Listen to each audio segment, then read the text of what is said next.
La solitude à deux, ça vous parle? Vous êtes dans une relation, mais c'est comme si vous étiez seul. Regardez cette vidéo jusqu'au bout. Parce que l'un des signes les plus douloureux dans une relation, ce n'est pas d'être seul. C'est de se sentir seul à côté de la personne que l'on aime.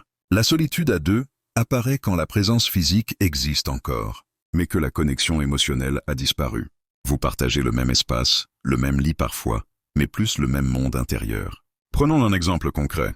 Vous vivez une difficulté, une peur ou une fatigue émotionnelle. Au lieu de vous tourner vers votre partenaire, vous préférez vous taire ou parler à quelqu'un d'autre. Non pas parce que vous n'aimez plus votre partenaire, mais parce que vous ne vous sentez plus compris ni écouté. Psychologiquement, cela signifie que le sentiment de sécurité émotionnelle s'est affaibli. Or, selon les études en psychologie relationnelle, la sécurité émotionnelle est l'un des piliers fondamentaux d'un couple durable. Un autre signe fort de la solitude à deux, c'est quand les moments partagés deviennent vides. Vous êtes ensemble, mais chacun est sur son téléphone, dans ses pensées, dans son monde. Il n'y a plus de vraie présence, seulement de la cohabitation. Un adage dit « On peut se sentir plus seul en couple que célibataire ».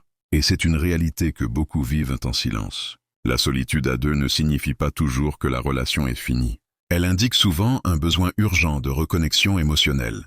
Parler à nouveau, écouter sans juger, recréer des moments de qualité peut parfois rallumer le lien.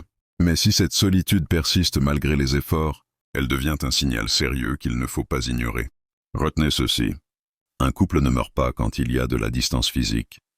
Il commence à mourir quand il n'y a plus de proximité émotionnelle. Si cette vidéo vous a parlé, aimez, partagez et abonnez-vous pour la suite de cette série. Et laissez un commentaire pour dire si vous vous reconnaissez dans cette situation.